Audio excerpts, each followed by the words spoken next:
Bonjour à tous, bienvenue pour ce tutoriel où aujourd'hui on va s'occuper donc de déclencher la montée du cube qui pour l'instant est automatique, hein. Dès qu'on enclenche le jeu, eh bien ça monte. Donc maintenant ce qu'on va faire, c'est qu'on va déclencher la montée du cube à l'aide d'une box de collision.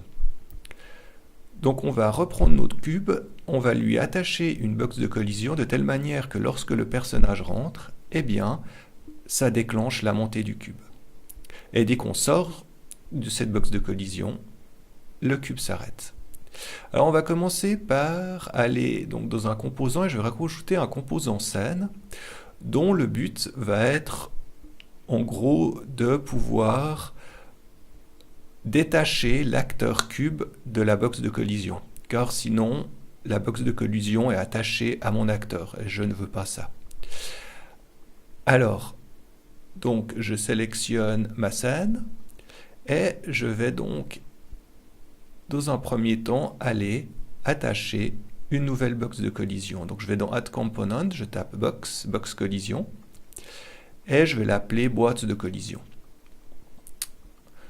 Voilà. Donc cette boîte box collision a été créée. Je compile, je peux vite retourner sur la map, je clique sur mon acteur et dans la fenêtre des détails, j'ai ma boîte de collision. Voilà, je peux la tirer comme ça. Et je vais donc peut-être la grandir un petit peu. Alors je vais aller dans le Boxed Extent et je vais lui donner des valeurs, je vais doubler. Je vais mettre 64 pour X, 64 pour Y et 64 pour Z. Donc ça nous permettra d'avoir une box de collision un peu plus grande. Voilà, alors une fois que ça c'est fait, je la replace légèrement pour qu'elle ne touche pas le sol. Et je viens décocher à Hidden in Game. Ça nous permettra de la voir quand on joue en fait. Voilà. Bon, pour l'instant, pas de programmation, ça fait rien. Voilà, alors maintenant je reviens dans mon acteur et je vais créer donc une variable boolean. Alors que j'avais déjà créé, je vais juste la diléter. Alors je vais donc variable plus et je vais la nommer je rentre dans la boîte. Donc l'idée là, ça va être au moment où je rentre dans la boîte de collision, eh bien cette variable va passer en vrai.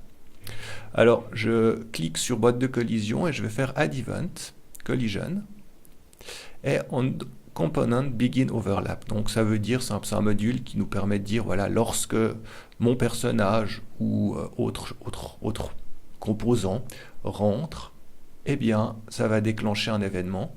Évidemment, qu'est-ce qui se passe lorsque je rentre? Eh bien, je vais drag and dropper ma variable dans la fenêtre et je clique sur la petite case vrai.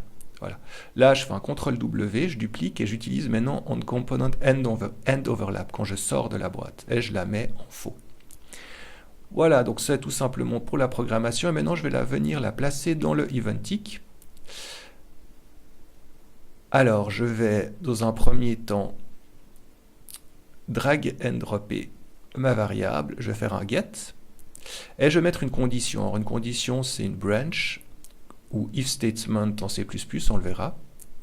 Et je connecte simplement le delta tick. Et dès que c'est vrai, donc dès que la variable est vraie, donc lorsque je rentre, ça sort par là.